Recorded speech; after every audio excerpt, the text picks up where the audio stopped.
الحمد للہ رب العالمین والصلاة والسلام علی اشرف الانبیاء والمرسلین محمد وعلی آلہ وصحابہ اجمعین ومن تبعهم بإحسان الی یوم الدین۔ فعن ابی عمرو وقیل ابی عمرة سفیان بن عبد اللہ رضی اللہ عنہ قال قلت یا رسول اللہ قل لی فی الاسلام قولا لا اسأل عنہ احدا غیرک قال قل آمنت باللہ ثم استقم، رواہ مسلم۔ یہ 40 نووی کی 21ویں حدیث ہے، جس میں استقامت، دین میں استقامت کا ذکر ہے، اور اسی کے ساتھ اللہ کے نبی محمد رسول اللہ صلی اللہ علیہ وسلم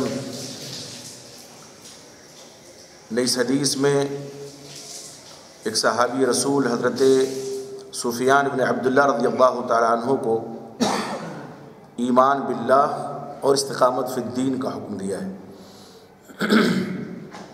اس حدیث میں اسی کا ذکر ہے۔ یہ سفیان بن عبداللہ رضی اللہ تعالی عنہ، ان کی کنیت ابو عمرو ہے، بعض لوگ کہتے ہیں ابو عمرہ ہے۔ بنی ثقیف کے ہیں اور اسی لیے ثقفی کہلاتے ہیں۔ حضرت عمر فاروق رضی اللہ تعالیٰ عنہ نے ان کو اپنے عہد خلافت میں طائف کا گورنر متعین کیا تھا۔ امام مسلم رحمۃ اللہ علیہ نے ان کی یہی ایک حدیث صحیح مسلم میں نقل کی ہے، بقیہ اور دیگر کتب حدیث میں، ترمذی وغیرہ میں ان کی روایات موجود ہیں۔ جلیل القدر صحابی ہیں، اور ان کی عظمت کا اندازہ آپ اس سے لگائیے اسی حدیث سے۔ وہ کہتے ہیں، میں نے کہا اللہ کے رسول صلی اللہ علیہ وسلم قل لی فی الاسلام قولا لا اسأل عنہ احدا غیرک، آپ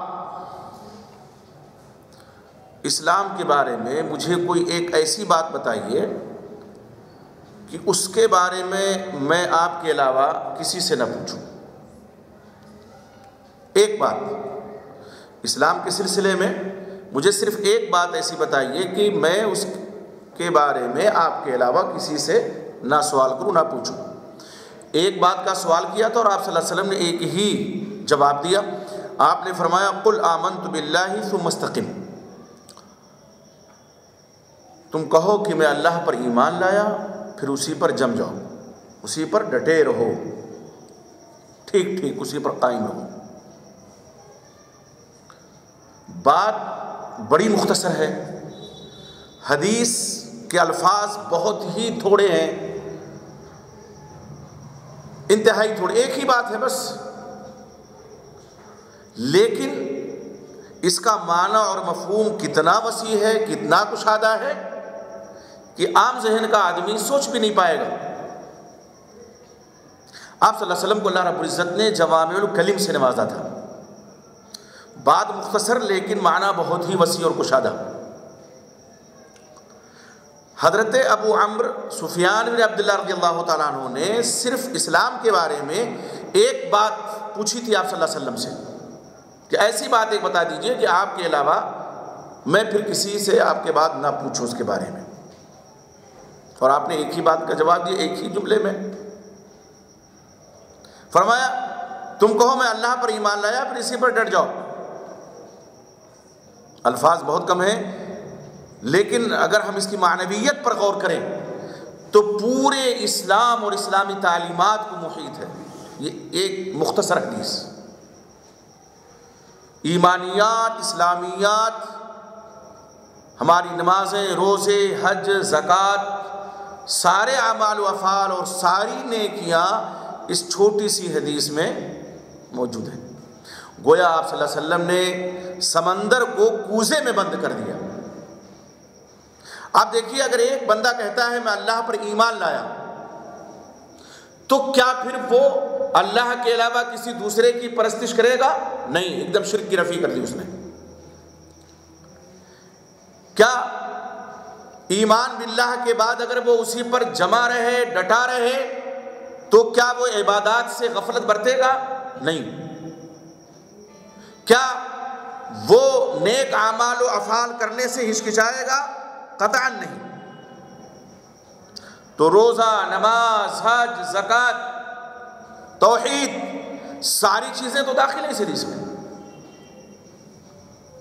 اور آپ صلی اللہ علیہ وسلم نے بہت محترم بشان بات بیان فرمائی جواب میں، اور اسی لیے یہ حدیث بڑی عظیم حدیث ہے، عظمت والی حدیث ہے۔ آپ نے فرمایا کہ تم کو میں اللہ پر ایمان لایا، پھر اسی پر ڈٹے رہو۔ اب ایمان کسے کہتے ہیں؟ بہت سے مسلمان نہیں سمجھتے۔ بہت سے لوگ تو یہ سمجھتے ہیں کہ بس لا الہ الا اللہ زبان سے کہہ دیا مومن اور مسلمان ہو گئے، عمل کریں نہ کریں، دل سے تصدیق کریں نہ کریں۔ اور آپ اگر پیچھے کے ادوار میں جائیں گے تو ایک ایسا فرقہ ضالہ بھی آپ کو ملے گا، اور بھی فرقے مرجیہ کا، کرامیہ کا۔ مرجیہ کیا کہتے ہیں کہ بس زبان سے لا الہ الا اللہ کہہ دو کافی ہے، ایمان لے آؤ، اس کے بعد کوئی گناہ کرو، نیکی کرو، کوئی فرق نہیں پڑتا۔ وہ کہتے ہیں لا تضر معصیۃ مع ایمان، ایمان کے رہتے ہوئے کوئی گناہ نقصان نہیں پہنچا سکتا۔ والعیاذ باللہ، انتہائی گمراہ فرقہ۔ اور اس کی شاخیں بھی پیدا ہوئی، میں اس طرف نہیں جانا چاہتا۔ ان کا عقیدہ یہ ہے کہ ایمان بسیط ہے، نہ اس میں کمی ہوتی ہے نہ اس میں زیادتی ہوتی ہے، جبکہ اللہ رب العزت نے متعدد آیات میں ایمان کی کمی زیادتی کا بیان فرمایا ہے۔ اللہ کے نبی محمد رسول اللہ صلی اللہ علیہ وسلم نے حدیث میں بیان فرمایا۔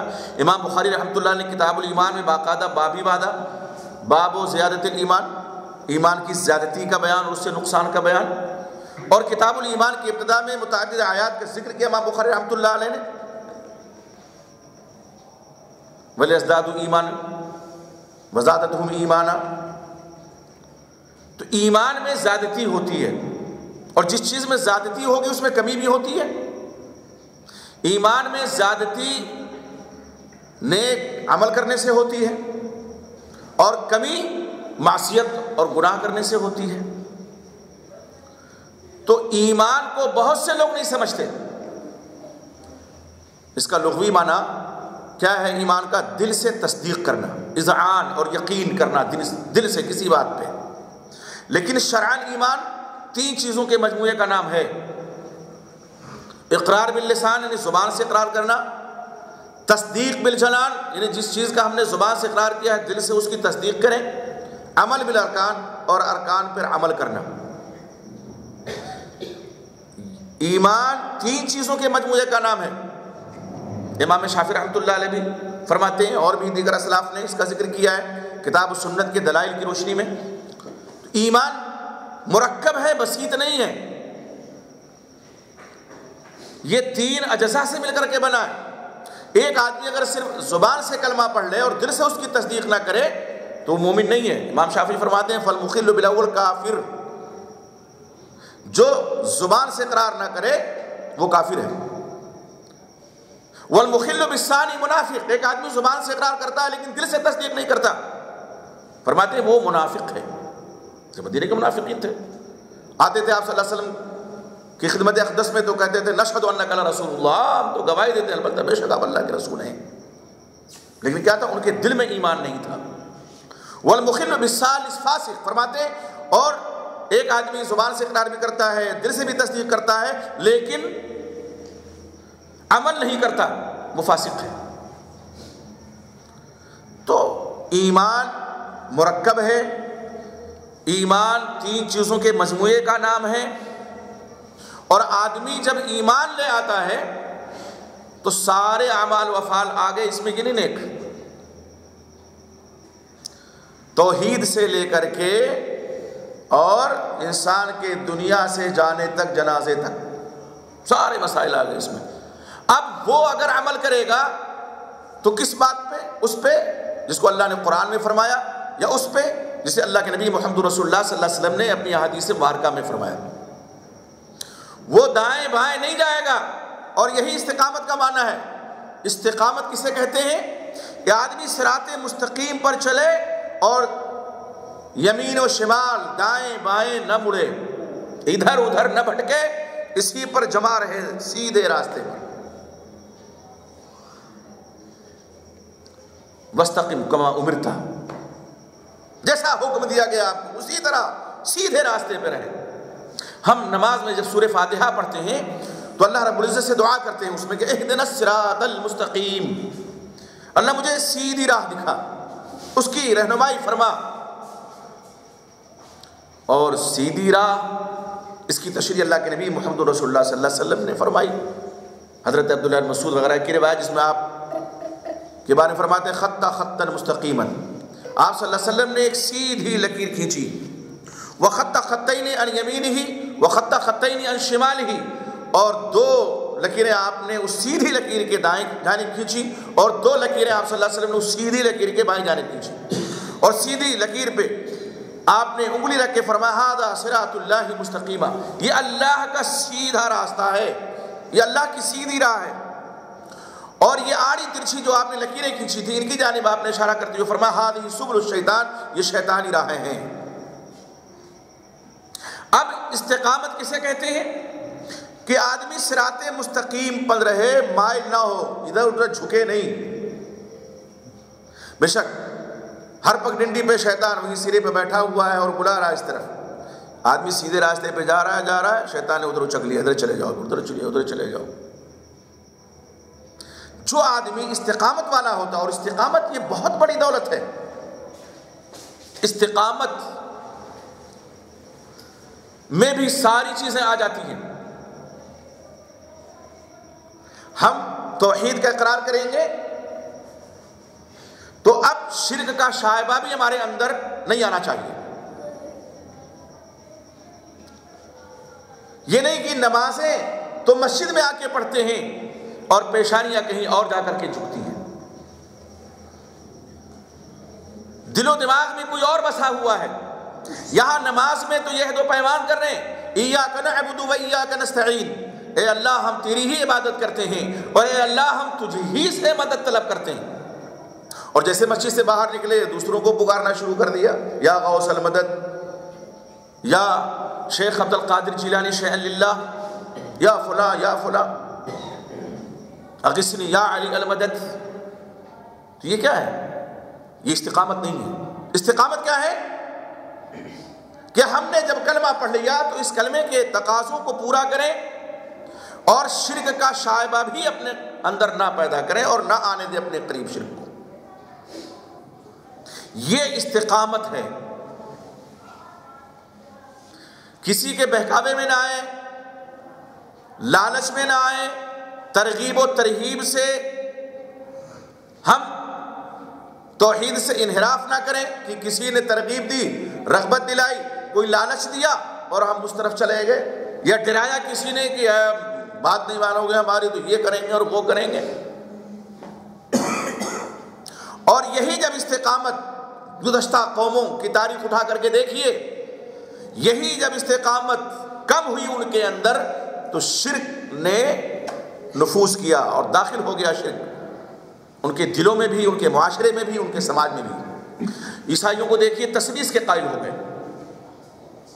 حضرت عیسیٰ علیہ السلام جو ایک اللہ کی طرف بلانے کے لیے آئے تھے، اور جتنے انبیاء اور رسول اس دنیا میں تشریف لائے سب کی پہلی دعوت یہی تھی کہ اللہ کی عبادت کرو، اس کے علاوہ کسی کو شریک نہ کرو۔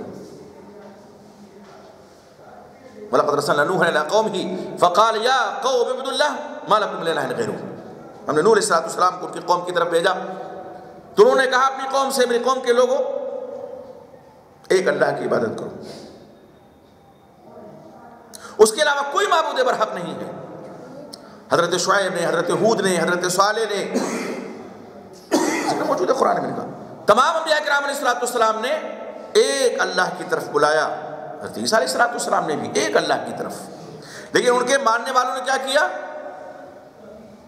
وہ تثلیث کے قائل ہو گئے، تین خداؤں کے قائل ہو گئے وہ، اور نعوذ باللہ حضرت عیسیٰ علیہ السلام کو اللہ کا بیٹا قرار دے دیا، ابن اللہ کہنے لگے۔ ابن اللہ کا مطلب کیا ہوا؟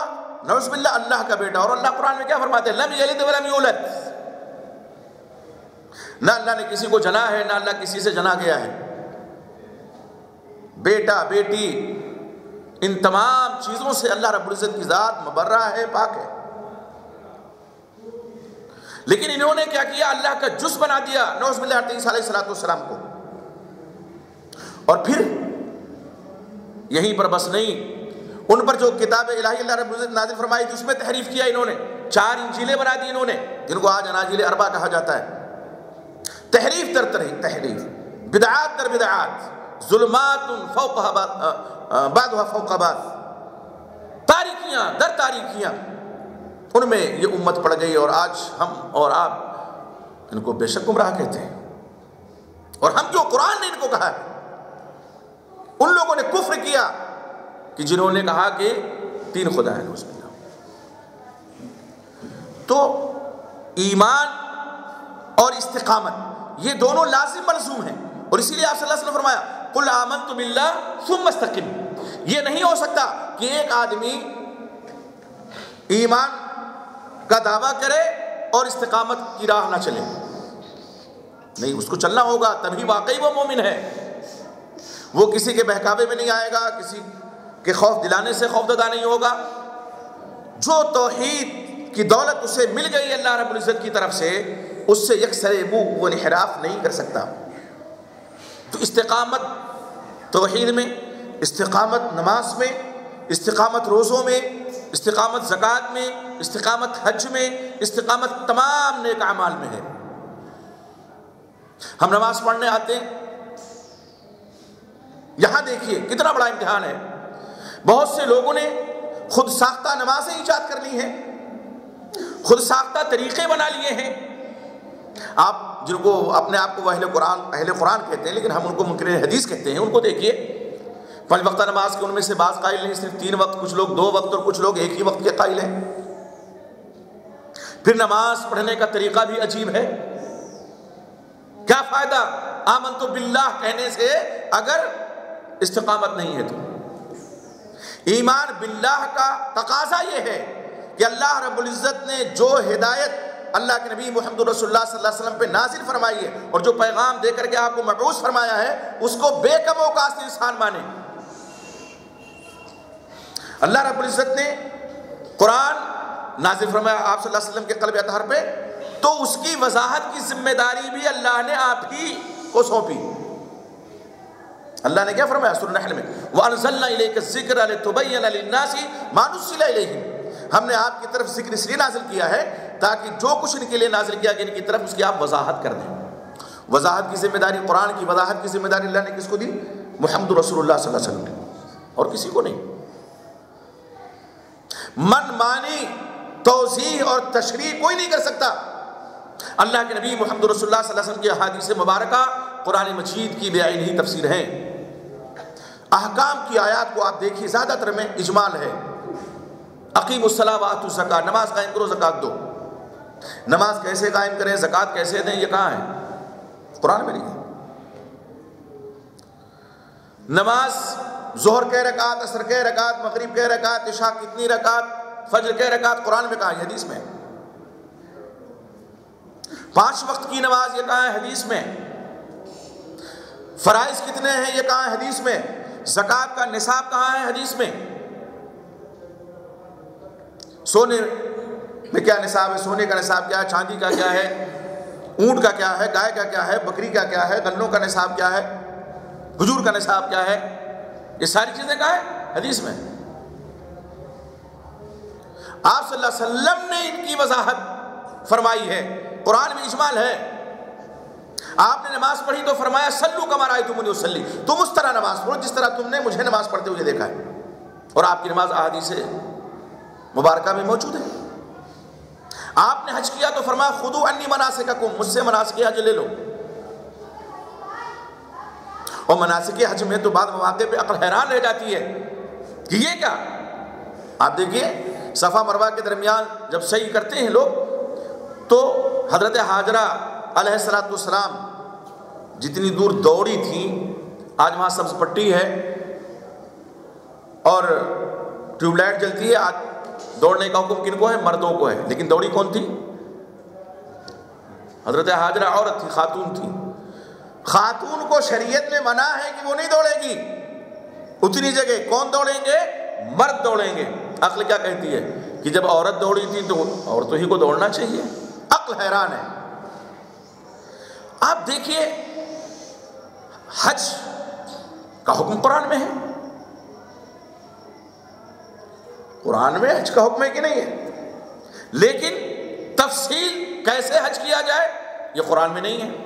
تو قدم قدم پہ ہمیں ضرورت حدیث کی پڑے گی. اور استقامت یہی ہے کہ اللہ کے نبی محمد رسول اللہ صلی اللہ علیہ وسلم نے جو راستہ دکھا دیا ہے ہم اس پر چلتے رہیں. منمانی توضیح اور تشریح حدیث قرآن کی نہ کریں. تو ایمان اور استقامت یہ دونوں چیزیں. اور اسی لیے آپ صلی اللہ علیہ وسلم نے، اور دیکھیے حضرت سفیان بن عبداللہ رضی اللہ تعالیٰ عنہ، صحابہ کرام ایسے ہی ہوا کرتے تھے. ان کو تڑپ ہوتی تھی کہ کوئی مسئلہ معلوم ہو جائے، جذبہ ہوتا تھا. آج انہی جذبات کا فقدان ہے. آج جذبات ہمارے سرد ہو چکے ہیں. دینی محفلوں میں حاضری بہت کم رہتی ہے، لیکن ابھی تھیٹر میں چلے جائیے، سینما میں چلے جائیے، مشاعرہ کی محفل دیکھ لیجئے، ہزاروں کا مجمع ہوتا ہے. وہ جذبہ طلب علم کا یا دینی مسئلہ کو معلوم کرنے کا جو صحابہ کرام کے اندر تھا، جو اسلاف اعلام کے اندر تھا رضی اللہ عنہ اجمعین، وہ آج ایک دم سرد پڑ چکا ہے. صحابہ کرام کو جب اللہ رب العزت نے آیت کریمہ نازل فرمائی، یا ایھا الذین آمنوا لا تسألوا عن اشیاء ان تبد لکم تسؤکم، اور کثرت سوال سے منع کر دیا اس آیت کے ذریعے سے کہ ایسی چیزوں کے بارے میں نہ پوچھو کہ اگر تمہارے علم کو ظاہر کر دیا جائے تو رسوائی کا سبب وہ چیزیں بن جائیں تمہارے لیے. لیکن ان کی تمنا یہ ہوتی تھی کہ ہم تو کیسے پوچھیں بات بات میں، لیکن تمنا ہے کہ کوئی آدمی اجنبی آئے دیہات سے اور آپ سے سوال کرو ہم بھی سنیں. یہاں دیکھیے صرف ایک بات پوچھ رہے ہیں اور آپ نے ایک ہی بات کا جواب دیا، لیکن تمام ایمانیات کو، اسلامیات کو، اسلامی تمام تعلیمات کو سمو دیا آپ صلی اللہ علیہ وسلم اس میں. تو آج جو ناگفتہ بے حالات ہیں مسلمانوں کے لیے، خصوصاً پوری دنیا میں، پوری دنیا کا منظرنامہ آپ دیکھیے. آج مسلمان جو پریشان ہے، مسلمان جو آفات عرضی کا شکار ہے، اس کی اور بھی وجوہات ہو سکتی ہیں، لیکن کہیں نہ کہیں ایمان میں کمی اور استقامت کا فقدان ہے سبب. لوگ آج اپنی ساری توانائیاں اور چیزوں میں خرچ کر رہے ہیں، ساری توانائیاں. اگر نہیں فکر ہے تو توحید کی، عقیدے کی، نہیں فکر ہے تو اسلامی تعلیمات کی، نہیں فکر ہے تو ایمانی زندگی کی، نہیں فکر ہے تو استقامت فی الدین کی، اور اسی لیے پریشان ہے. آپ دیکھیے صحابہ کرام کی زندگیوں کو، خود اللہ کے نبی محمد رسول اللہ صلی اللہ علیہ وسلم کو دیکھیے. طائف کے بازار میں آپ نے پتھر کھائے، لیکن کیا توحید کی دعوت دینے سے ایک لمحے کے لیے آپ رکے؟ نہیں. مکہ کی سرزمین تمام تر کشادگیوں کے باوجود آپ پر تنگ کر دی گئی، اور باقاعدہ طور پہ آپ کو اور آپ کے خاندان کو شیب ابی طالب میں، ابو طالب کی گھاٹی میں محصور کر دیا گیا 3 سال تک. آپ اور آپ کے ساتھیوں نے چمڑے بھگو کے چوسے، سوکھے پتے کھائے، ہر طرح کی مصیبت برداشت کی، لیکن مکے والوں کے ظلم و ستم کے سامنے گھٹنے نہیں ٹیکے. توحید سے ایک لمحے کے لیے انحراف کے بارے میں نہیں سوچا. اور پھر اللہ نے جب وہ دن دکھلایا کہ وہی مکہ ہے اور مکہ کے وہی لوگ ہیں، شاہانہ طور پہ آپ صلی اللہ علیہ وسلم 67 ہجری میں رمضان مبارک مہینے میں داخل ہوتے ہیں. یہ صبر اور استقامت کا نتیجہ کتنا بہترین اور کتنا عمدہ مسلمانوں کو، صحابہ کرام کو، اللہ کے نبی محمد رسول اللہ صلی اللہ علیہ وسلم کو اللہ رب العزت نے عطا کیا. اور یہی حال تمام صحابہ کرام کا تھا.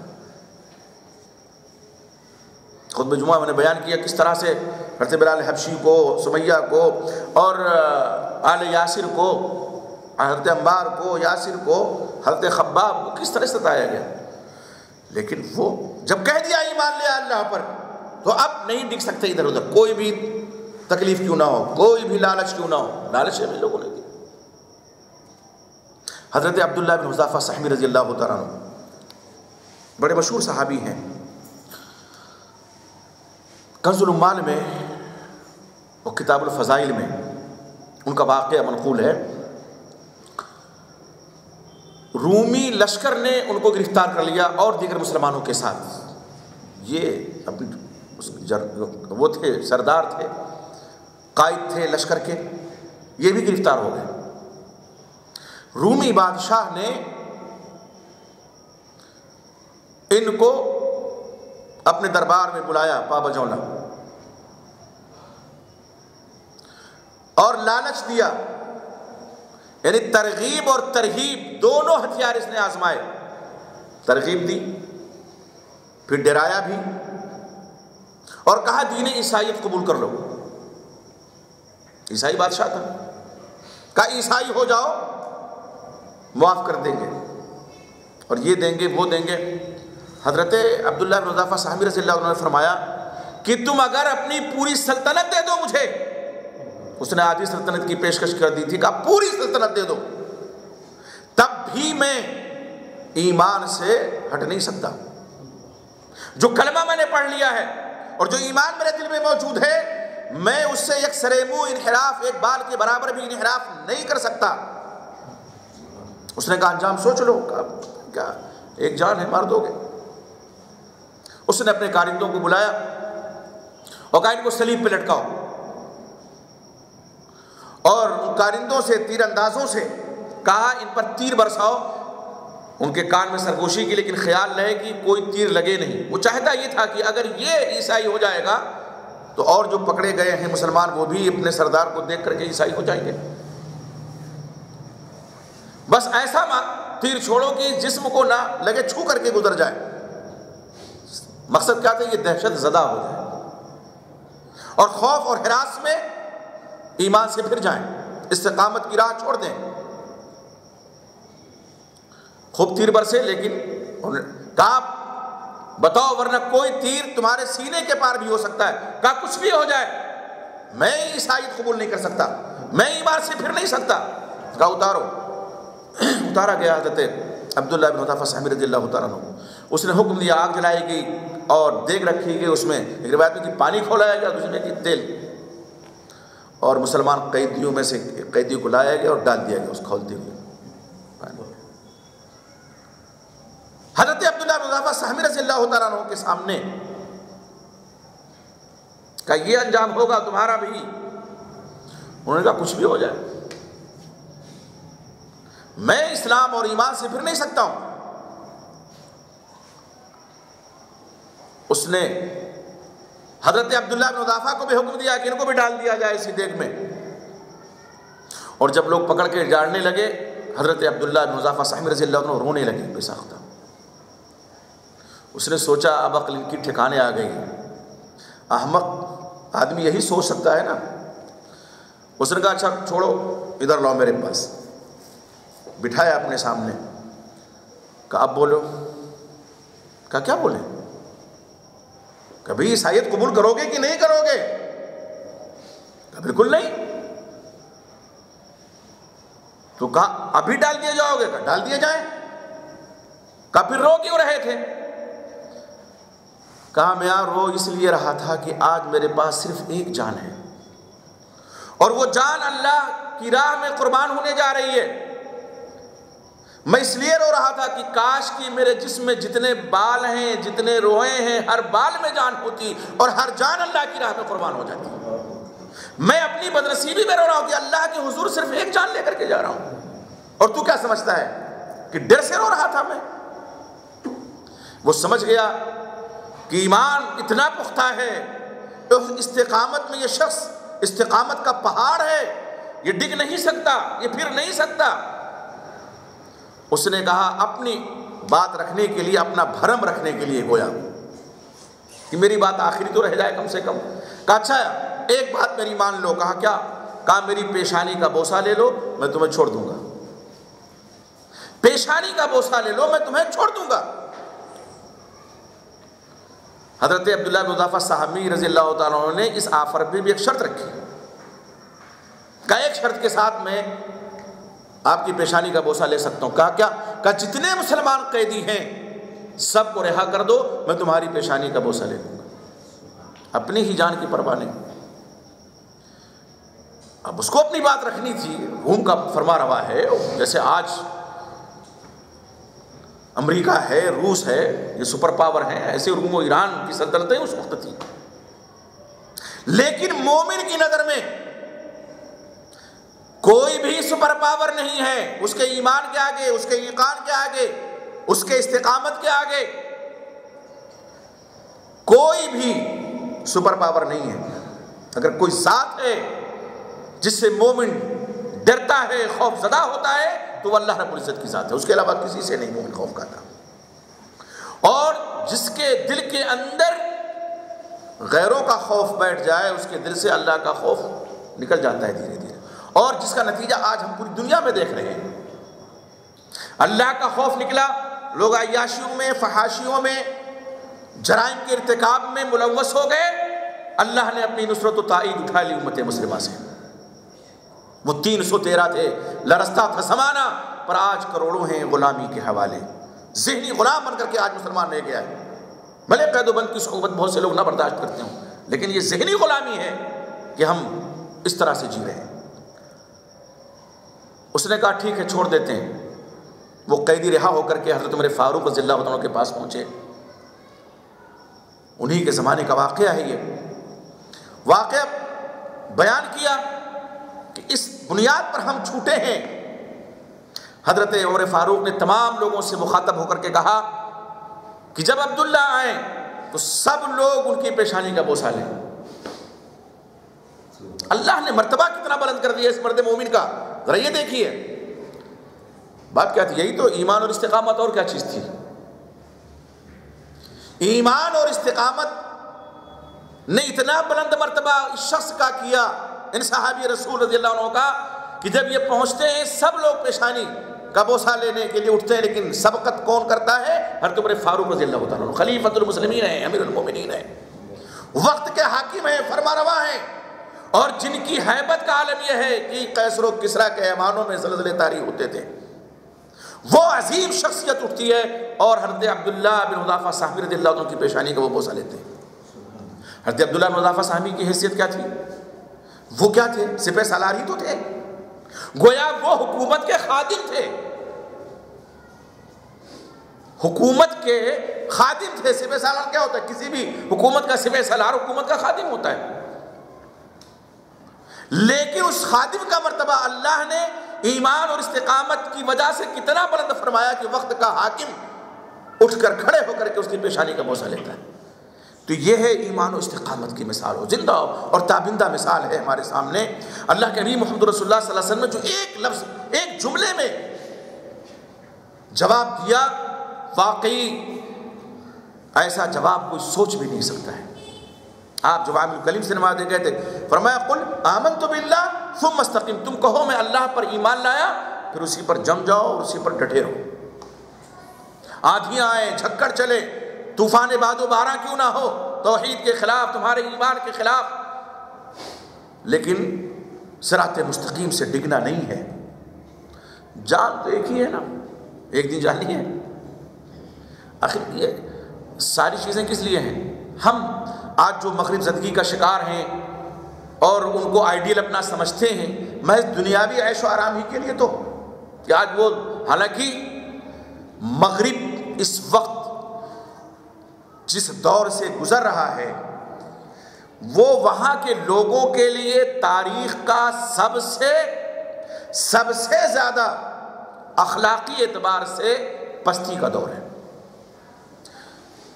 نت نئی بیماریاں سننے میں آتی ہیں، یہ بیماری تو وہ بیماری تو وہ بیماری، اس کا شکار ہیں. رشتوں کا تقدس پامال کر دیا مغرب کے لوگوں نے.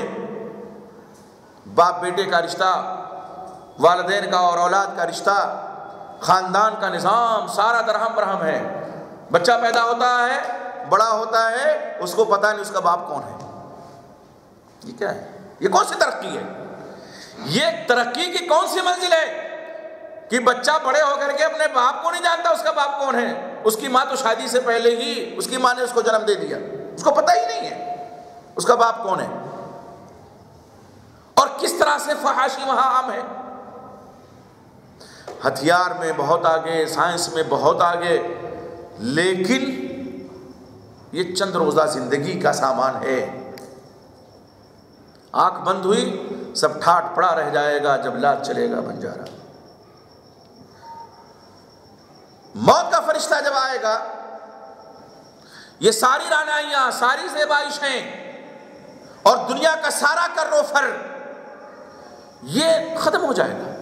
آج تو ہمارا عالم یہ ہے کہ قبرستان میں جا کر کے بھی ہم عبرت حاصل نہیں کرتے ہیں، بلکہ سال کی ایک رات تو ایسی آتی ہے کہ قبرستان کو بقعہ نور بنا دیا جاتا ہے، جس کو لوگ شب برات کہتے ہیں اس نام پر۔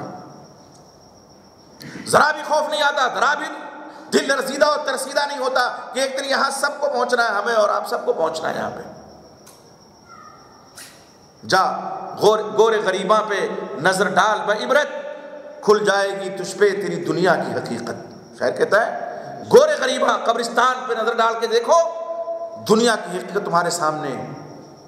یہ جو کروڑوں میں کھیلتے تھے، لاکھوں میں کھیلتے تھے، دنیا سے گئے تو ان کے دونوں ہاتھ خالی تھے، دوسروں کے کندھے پہ چل کے گئے۔ جن کو اپنے دست و بازو پہ بڑا ناز تھا، بڑا غرور تھا، کسی کو خاطر بھی نہیں لاتے تھے، آج وہ بازو اگر کوئی اٹھا کر کے سینے پہ نہ رکھے تو نہیں رکھ سکتا، وہ ایک دم ختم، کچھ نہیں ہے۔ تو جاگور غریباں پہ نظر ڈال بعبرت، کھل جائے گی تجھ پہ تیری دنیا کی حقیقت۔ پھر عبرت کے لیے ڈھونڈ کسی شاہ کی تربت، نصیحت کے لیے کسی بادشاہ کی تربت اور اس کی قبر ڈھونڈیے اور پوچھ کہاں ہے وہ تیرا تاج و حکومت، جو تجھ میں بھرا تھا وہ غرور آج کہاں ہے؟ اے کاسے سر بول تیرا تاج کہاں ہے؟ عبرت کے لیے ڈھونڈ کسی شاہ کی تربت اور پوچھ کہاں ہے تیری وہ شان حکومت، تاج نہیں، وہ شان حکومت جو تجھ میں بھرا تھا وہ غرور آج کہاں ہے؟ اے کاسے سر بول تیرا تاج کہاں ہے؟ کاسا کہتے ہیں پیالے کو، ہمارا سر ایک پیالہ ہے، اسی میں تو دماغ ہے نا، اسی پیالے کے اندر۔ کاسا فارسی کا لفظ ہے، کہا اے کاسے سر بول تیرا تاج کہاں ہے؟ اسی سر پہ تاج رکھ کر کے لوگ اپنے آپ کو فرعون بے سامان سمجھ بیٹھتے تھے، فرمان جاری کرتے تھے، آرڈیننس جاری کرتے تھے، لیکن یہی سر جب گیا مٹی کے اندر یا جلا آگ میں تو چٹکنے کی آواز کے علاوہ اور کچھ نہیں سنا دنیا نے، اس سے سارا کر و فر ختم، کچھ نہیں ہے۔ تو یہ دنیا انہی لوگوں کے لیے ہے جو ایمان و استقامت والے ہیں، اور آخرت تو ان کے لیے ہے ہی۔ دنیا میں بے شک کچھ تکالیف ایسے لوگوں کو ہو سکتی ہیں، کچھ آزمائشوں کا شکار ہو سکتے ہیں، کچھ پریشانیاں آ سکتی ہیں، لیکن یہ پریشانیاں وقتی ہیں۔ کم سے کم ایسے لوگوں کے لیے دائمی راحت تو ہے، جو اخروی زندگی ہے، اخروی زندگی کے لیے انہوں نے سب کچھ اس دنیا میں کیا ہے۔ وقتی پریشانی ہے، آنکھ بند ہو جائے گی پریشانی بھی ختم ہو جائے گی، آنکھ بند ہو جائے گی ساری آسائش و زیبائش بھی ختم ہو جائے گی، کچھ نہیں، کوئی چیز نہیں بچے گی۔ اس لیے ایمان اور استقامت، اس کو ہمیں سمجھنے کی ضرورت ہے۔ قدم قدم پہ استقامت کی حاجت پڑتی ہے۔ کبھی ہمارا مزاج کچھ کہتا ہے، اس سے ہمیں لڑنا ہوتا ہے، کبھی ہمارے رشتہ دار کچھ کہتے ہیں، ان سے ہمیں برداشت کرنا پڑتی ہے، کبھی کنبہ قبیلے والے، کبھی خاندان کے، اور کبھی شہر، اور کبھی بستی، اور کبھی رشتہ داری، اور کبھی دوست، اور کبھی احباب۔ قدم قدم پہ ارے کیا دھرا ہے ابھی، چلو۔ لوگوں کو شراب کی لت کیسے پڑتی ہے، بیڑی سگریٹ کی لت کیسے پڑتی ہے؟ یاروں کی صحبت سے۔ اگر کوئی پیکڑ ہے، پہلے کٹی بیڑی چلتی تھی نا، پتہ نہیں کیسے لوگ پیتے تھے، یہ ایک نے پیا پھر دوسرے کو آدھی کرے چھوڑ دینا تھوڑا، دھیرے دھیرے سب گنجڑی ہو گئے۔ صحبت کا بہت بڑا فرق پڑتا ہے۔ بے شک آپ کسی کی صحبت میں بیٹھے، لیکن اگر وہ برا انسان ہے تو اس کی برائی نہ اپنائیں، یہ بھی استقامت ہے۔ آپ اگر طاقت رکھتے ہیں تو کہیں کہ یہ بری چیز ہے، یہ بری لت ہے، بیڑی چھوڑو، سگریٹ چھوڑو، تمباکو چھوڑو، کھینی چھوڑو، گٹکا چھوڑو، شراب چھوڑو، گانجا چھوڑو، اور اگر نہیں تو کم سے کم ایسی لوگوں کی صحبتوں سے، ایسے لوگوں کی صحبتوں سے اعتراض کریں، بچیں، نصیحت نہ کر سکتے ہوں تو، اور اگر کبھی مجبوراً بیٹھنا پڑے تو ان کی عادات اور اطوار کو نہ اپنائیں، یہ استقامت ہے۔ کتنا بیان کیا جائے استقامت کے بارے میں، ہم تو صرف اشارے کر رہے ہیں کہ قدم قدم پہ استقامت کا مظاہرہ ایک مومن کو کرنا ہوتا ہے، قدم قدم پہ۔ جاڑے کی ٹھٹھرتی راتیں ہیں، ٹھٹھرتے دن ہیں، اب ٹھنڈا پانی ہے، وضو کرنا ہے، یہاں بھی استقامت ہے، وہ کرنا ہی کرنا، نماز پڑھنی تو وضو کرنا ہے، نہیں کہا گرم پانی میں اثر ہے تو کیا کریں گے؟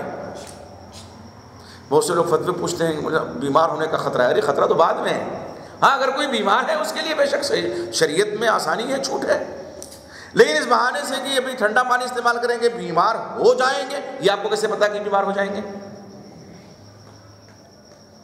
بیماری اور صحت تو اللہ دینے والے ہیں نا، آپ کو ہمیں کیسے پتا کہ بیمار ہو جائیں گے؟ تو یہ کہنا کہ کسی نے کسی فتویٰ حاصل ہی کر لینا ہے، مفتی صاحب بھی مجبور ہو جاتے ہیں کہ بھائی ارے مطلب بہت ٹھنڈا ہے، اور یقیناً بھی کہہ دیتے ہیں یقیناً بیمار ہو جائیں گے، نعوذ باللہ، یہ کیسے آپ کو پتا کہ یقیناً بیمار ہو جائیں گے؟ کہتے بھائی اگر بیماری کا حالانکہ نہیں فتویٰ دینا چاہیے ایسا، بھی وضو کر کے دیکھو، بیمار ہو جاؤ گے تو شفا دینے والی ذات اللہ کی تو ہے ہی، اللہ پر یقین نہیں ہے کیا؟ تو یہ استقامت تو قدم قدم پہ، ایمان قدم قدم پہ ساتھ ہمارے چلتا ہے، اس لیے آپ صلی اللہ علیہ وسلم نے فرمایا قل آمنت باللہ ثم استقم، تم کہو کہ میں اللہ پر ایمان لایا پھر اسی پر ڈٹ جاؤ۔ اللہ سے دعا کیجیے کہ اللہ رب العزت ہمیں ایمان و استقامت کی دولت عطا فرمائے اور ایمان و استقامت سے مالا مال فرمائے، جب تک اس دنیا میں زندہ ہیں ایمان کی حالت میں زندہ رہیں اور ہمارا خاتمہ ہوتا ہے۔